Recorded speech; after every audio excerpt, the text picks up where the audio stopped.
And we're back on our Minorum Gold YouTube channel, and very happy to have with me today on another great interview, an opportunity to speak with Mr. Matt Geiger of MJG Capital.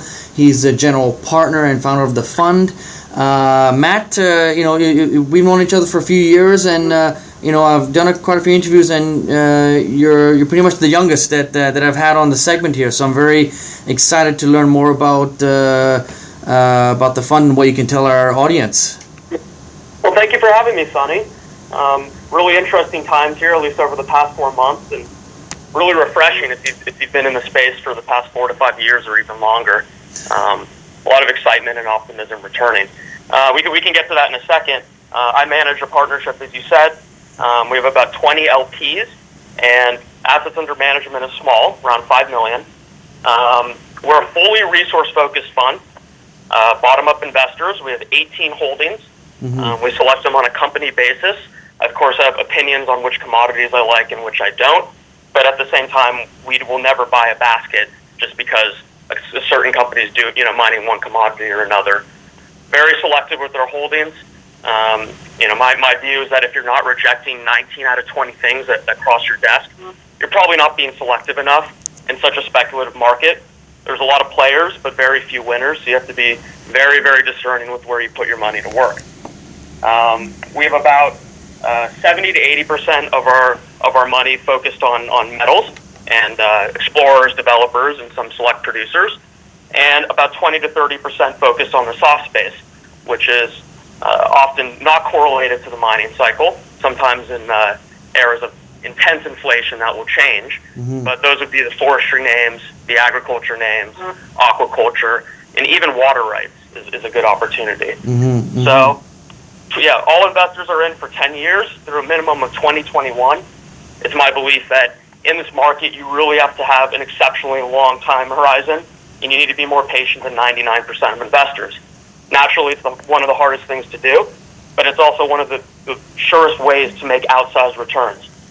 And it just takes patience and a lot of conviction, but it's doable. No, absolutely. And you write a semi-annual letter to your readers, and you also pass that commentary along.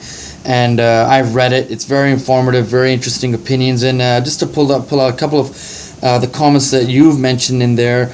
I'm paraphrasing here, but you said the supply destruction is the main catalyst for the next recovery in commodity prices. And the more drawn out this metals bear market, the more long-lived and powerful this recovery. And, we've been in such a lull over the last several years, and we have a very strong 2016 so far. So where are we at, given the strong metals prices and equities since January? And given that, what metals and their fundamentals interest you? Sure. Well, I'll address those one by one pretty quickly here. Regarding the supply destruction comment, that is not general for the entire space. There are some exceptions. I'd say battery inputs such as lithium, cobalt, and graphite are seeing some rallies, particularly this year. And that's with investors getting excited about the demand picture going forward. But there's no lack of potential supply prospects for those metals. Also, precious metals are seeing a lift for macro forces, as we know. I don't want to get into the central banker gold bug argument, but I think a lot of smart investors are positioning themselves in the precious metal space, and they will be rewarded here. So that's a little bit more demand-focused. However, if you look towards the base metals, and a good anecdote is zinc, we saw in 2015 literally 2 different parties pull up zinc mines, and it resulted in a 6% global supply drop. So that's pretty massive. And you've also seen in the base metal space for 4 or 5 years, almost all promising development prospects and projects stopped in their tracks. And so when there is a recovery, it will be likely because of further slashes to global production. And as the price starts to rise, there will be a lag in producers' ability to bring new mines on stream. So that's what I mean in that respect. And in some of these industries, you have potentially over 50% of producers underwater at current prices.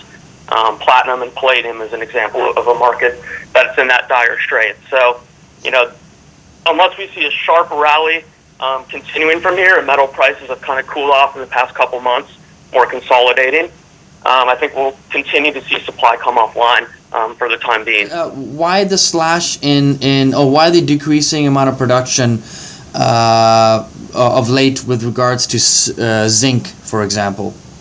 Well, it comes from economics, and it's as simple as that. A lot of the companies on the higher 50% of the cost curve, this is OPEX, are not making money with their all-in costs, taking into account G&A and any company-wide expenses.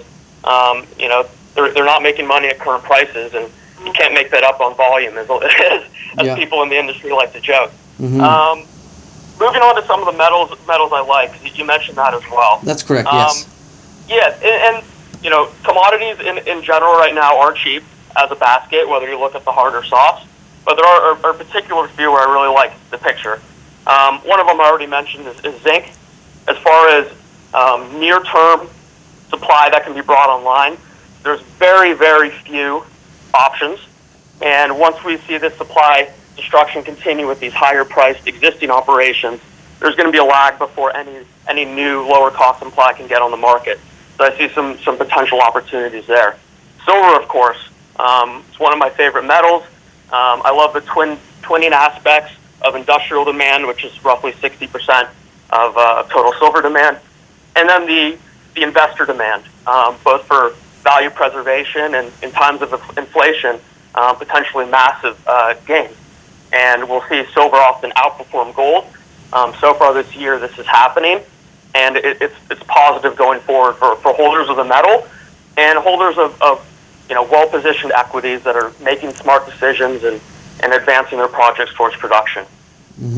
Phosphate, good name if you like the fertilizer space.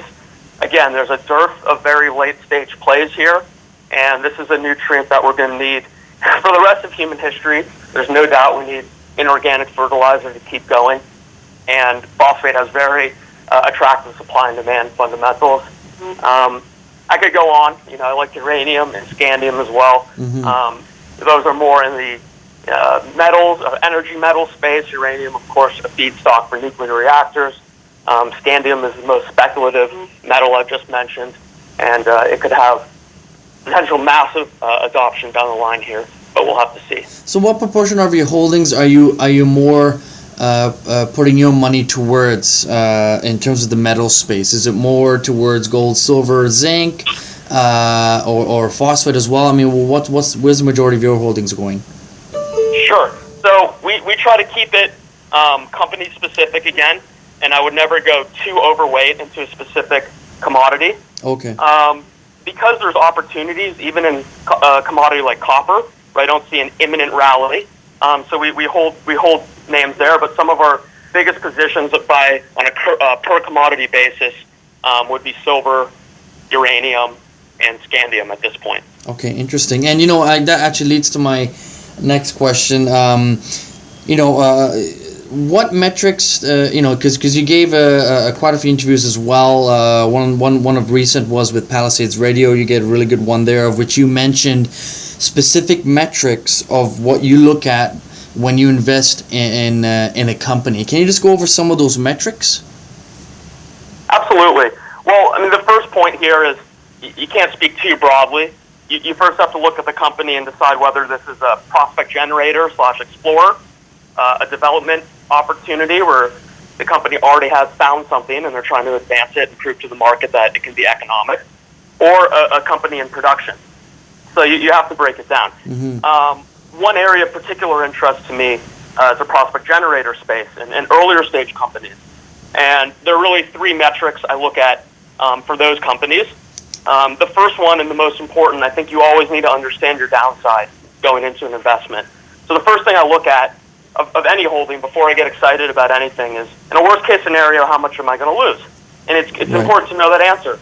Some cases, if the company has a lot of debt, it could be everything. Right. In other cases, and what I look for prospect generators is the company's working capital to market cap ratio.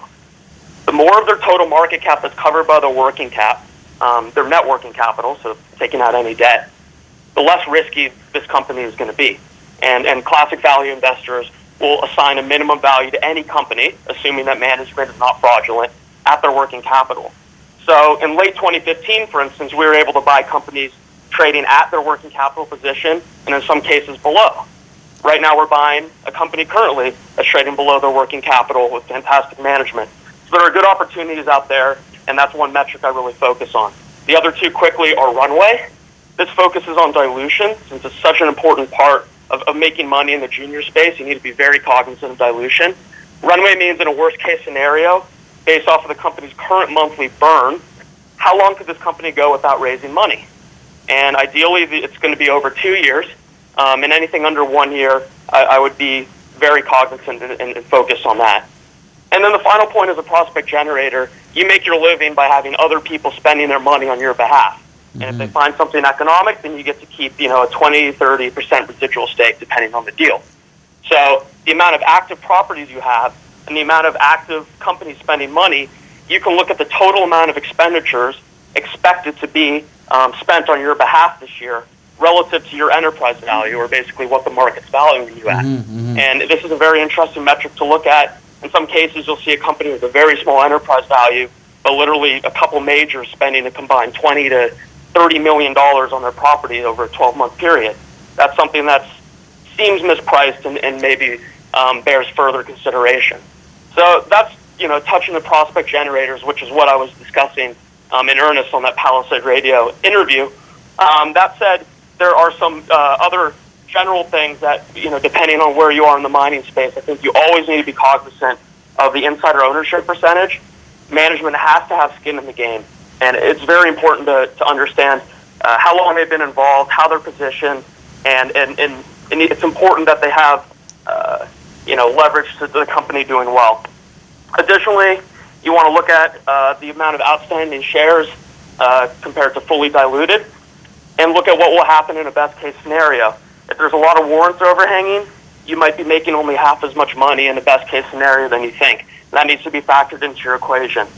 And also, just generally, you need to understand the story and where the company, even if it's a development company, where they'll be on the cost curve here. And it doesn't necessarily, it's not a bad thing per se if you're higher on the cost curve. With rising metal prices, you'll often see the best returns of any deposit, which is kind of ironic. But at the same time, you need to know as an investor how to play it and what you need for this deposit to be economic. Maybe it's economic at current prices, or maybe you need to factor in the 50% rise in metal prices in order to justify the investment. So those are all very important things to consider. Interesting. And I just want to go back to one of your metrics on the burn rate. Can you define that a little bit more? Because, on a monthly burn rate, is that in just the G&A portion, or is that including, other outlays in terms of property payments, et cetera, et cetera? So can you just define that for our audience? What are the important components that make up the burn rate? Good question. Well, what I was speaking of earlier, when you look at the company's runway, I was talking about all-in burn. So that's all expenses. If they're doing drilling, then you factor that in. If the company is, working with the consultancy on an economic study, then you factor those expenses in. You factor in G&A, of course, which is what management's being paid, and then the money that's being spent to keep the lights on, audit fees, listing fees, etc. So when I said that, I was talking about all-in. That said, focusing just on G&A can give you a really good picture into the management's integrity, the management's priorities, and the management's management of capital. And by looking at how much they're spending on a monthly basis relative to how many employees they have and the scales of their operations, you can get a good feel of whether these guys are frugal or whether they're dining on your dime. So Matt, just to go over, what is your outlook then for 2016 going forward? And is there, you have your way of investing in your fund, but is there maybe a way where some investors look at certain mining companies in their stage of development, like producers, mid-tiers, and then juniors last, in terms of how they pick up in a rally like this? Are there first ones that react, or just if you want to expand on those kind of comments? Sure. Well, my first point of emphasis would be to understand where we are in the cycle. We're still very early, but we've moved quite quickly here. And the likelihood of a retrenchment, a sharp correction potentially, is pretty high here in these next few months. So an investor should be cognizant of that and understand that we have tremendous opportunity over these next 4 to 5 years. But as an investor, you need to do whatever it takes in order to position yourself for this pullback and not get shaken out of the market when it occurs this year. So you do believe that there is a means, pullback coming then? I think it's very likely. We've moved so far so fast. Right. Now, in a longer term time horizon, this rally is just beginning. But I think any money that's being put to work now, you have a tremendous opportunity. You just have to remain disciplined and put money to work with a 4 to 5 year time horizon. The intense move of these past 4 weeks has a tendency to get people a little more excited and a little more greedy. And there's no need for that. We're so early in this cycle. You need to look farther out and position yourself accordingly. Right. And then regarding the second part to your question, kind of how you play the market, what kind of names you look for, what's going to move first, what's going to move second. The way we look, we're value-oriented investors, and I look for the biggest margin possible between what I think expected value of the company is and what the market's currently valuing it at. So you can find that in all different parts of the market. However, the generally understood principle, and you've seen it occur here again, is that the earlier you are in the rally, the farther upstream it affects the companies farther upstream more greatly. So the producers are naturally going to see the first leg up. They're making cash flow already, and any moves in metal prices are automatically going to expand margins, as soon as their next quarterly report. So you see the biggest bang for your buck there. And if you've looked at producers in, say, the Mexican silver space, the gains have been extraordinary. You're talking 200, 300% moves just year to date in 2016. However, that doesn't mean that there's not opportunity lower down. And the developers, the late stage developers, the early stage developers, and potentially even the prospect generators or the explorers. Those companies, the gains will generally trickle down, but that's not always the case. And you've seen some pretty exceptional moves with some select names that have been able to put out good company-specific news over these past few months in order to piggyback upon this broader rally. So, wherever you're looking, I encourage you to try to find value and to look for a company with a big disparity between where you think it should be and where it currently is. And you can find opportunity anywhere if you take that viewpoint. That said, understand where we are in the cycle and understand that the later stage gains will often go to the earlier stage companies. Excellent. Interesting. Okay, well, thank you so much, Matt, for being on the interview segment. If you do want to get in touch with Matt directly, please visit his website at mjgcapital.com, and you'll be able to contact him via email, via phone, and he also has an archive of all the investor letters to date. They're quite extensive, a lot of fact-finding, and they're really just an excellent read for the investor to learn more about the resource space, but more importantly, to learn more about Matt and also the fund itself. But Matt, thank you so much again, and look forward to our next opportunity to talk with you.